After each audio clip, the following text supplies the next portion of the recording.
Hi, it's George Martin here, Tennis for the Body. Time to go over grips.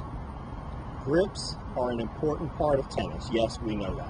However, there's too many things that cause misleading awareness to it.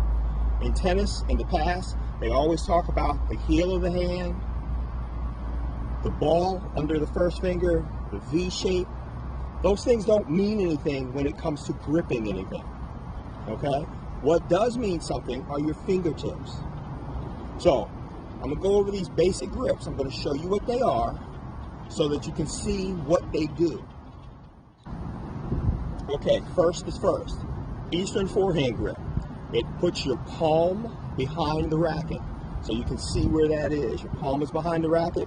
Your fingertips, your three fingertips here, are going to be on the flat panel of the racket. That's so that you know where the racket is, where you know where the strings are.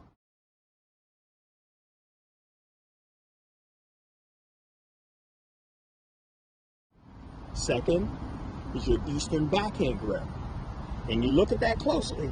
They turn the grip over a little bit. They spread the finger over. They put this finger on the side panel on the other side. And behind it is your hand in that kind of a fashion. Can you see that? Okay? So, that's going to allow for you to hit your backhand. There's another variation to that, which is where your fingers are close. But again, this finger is on the other side, and your hand is behind it. Reason for that is it allows for more turn in the hand, which allows for more spin.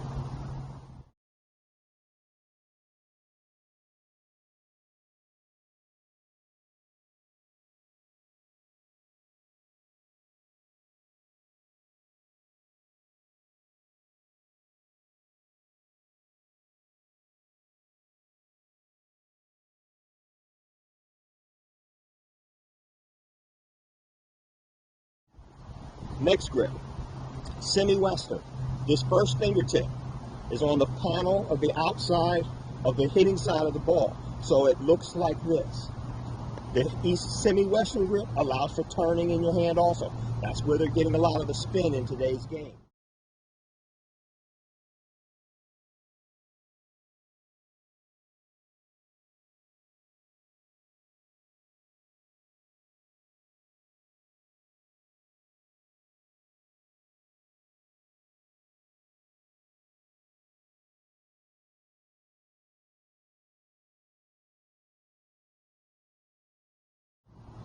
An extreme Western grip is where they go full throttle, where the palm of your hand is behind the racket. So that allows for even more spin when you're hitting the ball. So there's a swing and there's a spin or turn in it, which is creating the roll in the ball. Okay, does that make sense?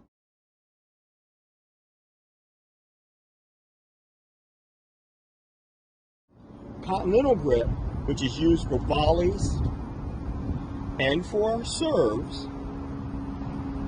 used to be used as a forehand grip and as a backhand grip almost centuries ago, back in Stefan Edberg's era. You would see him hitting a forehand with a continental grip, but it minimizes the amount of spin you can get on a ball. That's one of the reasons they don't use it for the forehand very much.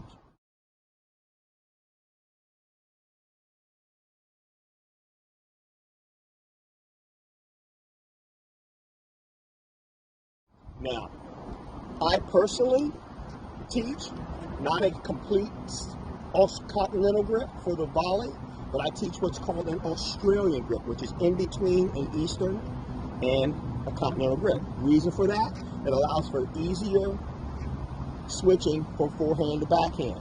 The forehand is going to end up like this. You can't get as much power in it, and it's more complicated for people to get a feel for it.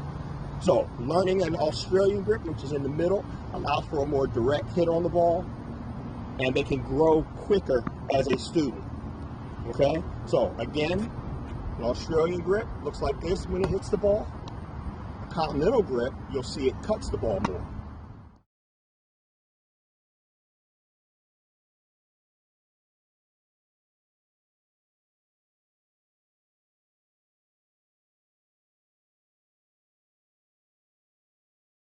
Okay, so it's not as easy to handle the continental grip, and that's why a lot of people don't like it.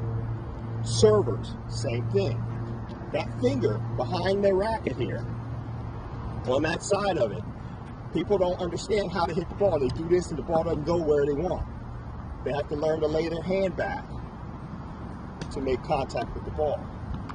It automatically puts a spin on the ball. Okay? But it's a process to learn all these grips. It takes time.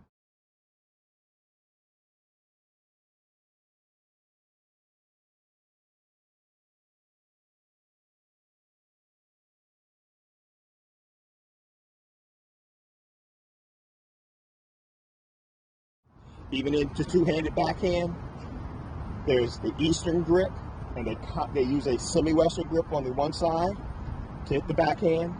There's an Eastern forehand grip, or two Eastern forehand grips, and they hit the ball. It's not the one that generates the most spin, but it has been used in the past by a lot of people.